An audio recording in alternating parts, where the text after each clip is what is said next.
దానికి మళ్ళీ counter petition గా 2023లో ఈ డిఈడి అభ్యర్థులు ఎవరైతే ఉన్నారో ఈ D Sharma versus union of India 2023లో ఈ డిఈడి అభ్యర్థులకు రాజస్థాన్ అభ్యర్థులు వీళ్ళకి ఏం చెప్పిందంటే సుప్రీంకోర్టు జీవో నెంబర్ 108 ప్రకారము వాళ్ళు కేవలము ఎడ్జిటి వాళ్లకు 100% రిక్రూట్ చేయాలి, దాంతో పాటు 70% ప్రమోషన్స్ స్కూల్ అసిస్టెంట్లుగా ప్రమోషన్ ఇవ్వాలి, ఈ స్కూల్ అసిస్టెంట్లు బీఈడి అభ్యర్థులకు కేవలము 30% మాత్రమే ఇవ్వాలని చెప్పింది. ఇదొక అంశము. అయితే మనం ఇండియాలో ఒకసారి గమనించినట్లయితే కేంద్రీయ విద్యాలయ సమితి ఏదైతే కేవీఎస్ స్కూల్స్ ఉన్నాయో మేడం 66.66% డైరెక్ట్ రిక్రూట్ చేస్తారు రైట్ నౌ. ఇది రెండోది 75% అంటే 3/4 డైరెక్ట్ గా స్కూల్ అసిస్టెంట్లు కేరళ స్టేట్ లో డైరెక్ట్ గా స్కూల్ అసిస్టెంట్ వాళ్ళను రిక్రూట్ చేస్తారు. అక్కడ చేస్తా ఉన్నప్పుడు మన రాష్ట్రంలో ప్రభుత్వం కావాలనుకుంటే దాన్ని సవరించి ఈ బీఈడి అభ్యర్థులకు వీళ్ళకు డైరెక్ట్ గా 75% కానీ లేకపోతే కేవీఎస్ లో ఉన్నటువంటి 66.66% కానీ అది 2/3 చేయొచ్చు, లేదంటే 3/4 కూడా చేయొచ్చు. అది చెయ్యాలి అని చెప్పి ప్రభుత్వానికి మేము రిక్వెస్ట్ చేస్తున్నాం.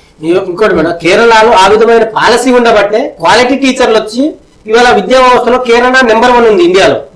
ఇప్పుడు ఏకోపాధ్యాయ స్కూళ్ళలో తెలంగాణ ఫస్ట్ స్థానంలో ఉంది. స్కూల్కి ఒకటే టీచరు. ఇప్పుడు ఎక్కడైనా మీటింగ్ పోవాలన్నా రూమ్ ఉడవాలన్నా కానీ తుడుచుకోవాలన్నా కానీ హెడ్ మాస్టర్ కానీ పిల్లలకందరికీ కానీ ఒకరి నుంచి వీళ్ళందరికీ కూడా ఒకటే టీచరు. కొన్ని స్కూళ్ళలో స్కూల్ అసిస్టెంట్కి వీళ్ళు ప్రమోషన్ ఇచ్చినా కూడా ఇప్పుడు స్కూల్ అసిస్టెంట్ ప్రమోషన్ చేయాలంటే 32 సంవత్సరాల తర్వాత వాళ్ళు వస్తున్నారు మేడం. మేడం ఒక్కటే వారు మాట్లాడుతున్నప్పుడు నేను ఏమంటలేని చెప్పి తప్పుడు మాటలు మాట్లాడద్దు. వారు చెప్పిన చివరిలో ఒక మాట చెప్పారు కదా, అది మా హయాంలో కాదు, స్కూల్లో ఆ టాయిలెట్లు మా హయాంలో లేదు.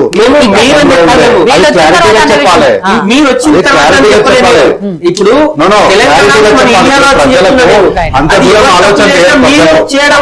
ఎప్పటి నుంచో ఉంది, దీన్ని అందరూ కూడా ఎవరి హయాంలో వచ్చింది క్లారిటీగా జరిగింది అనేది ఇండికేషన్. ఏకోపాధ్యాయ స్కూల్ లాంటి తెలంగాణ రాష్ట్రంలో గానే మన తెలంగాణ ఏర్పాటు నుంచి నుంచి అనేసి అర్థంలే కానీ మేమేమో మీరు ఒకటే చేయలేదని చెప్పారు. గత ప్రభుత్వం చేసింది, ఈ ప్రభుత్వం కూడా చేసింది.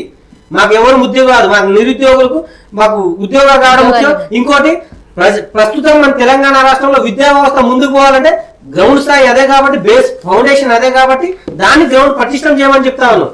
ఇంకోటి మేడం, ఇప్పుడు టీచర్లు స్కూళ్ళలో పిల్లలు లేరు అంటున్నాను. మళ్ళీ మొన్ననే నేను అధికారితో మాట్లాడా, పిల్లలు ఎవరు పంపిస్తున్నారు అంటున్నారు. ఫస్ట్ టీచర్ వాళ్ళ పిల్లల్ని, గవర్నమెంట్ టీచర్ల పిల్లల్ని ప్రైవేట్ లో సంబంధించిన స్కూళ్ళలో పంపిస్తా ఉంటే గవర్నమెంట్ విద్యా వ్యవస్థ మీద సాధారణ ప్రజలకు ఏ విధంగా నమ్మకం వస్తుంది?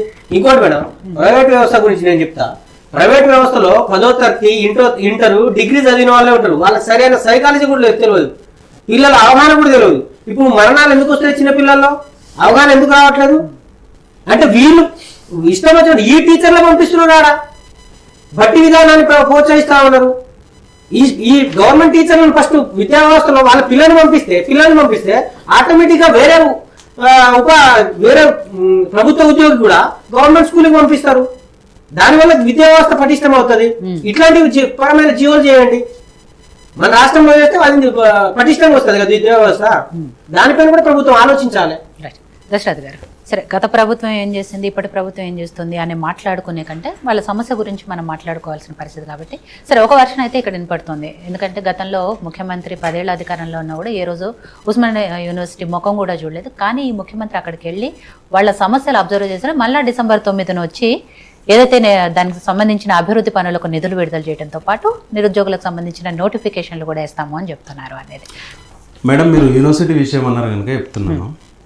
పనిచేయగలిగే సమర్థవంతమైన నాయకుడు ఎక్కడున్నా, ఇంట్లో ఉన్నా, ఫామ్ హౌస్లు ఉన్నా, ఆఫీసులు ఉన్నా పని జరిగిందా లేదా అనేది మ్యాటరు. ఉస్మానియా యూనివర్సిటీలో 7 కొత్త హాస్టళ్ల నిర్మాణం చేసింది గత ప్రభుత్వం. ఈ ప్రభుత్వం ఏం చేసింది? 2 ఏళ్ళకి ఏం చేసింది? ₹1 అంటే ₹1 ఇవ్వలే. ఆ రోజు మాట్లాడి ఉస్మానియా యూనివర్సిటీకి 200 కోట్లు ఇస్తాను, ₹2 కూడా వేయలే. ₹2 కూడా వేయలే. బ్రదర్ ₹2 కూడా వేయలే. గత ప్రభుత్వంలో చెప్తున్నా నేను, క్లారిటీకి నాలే.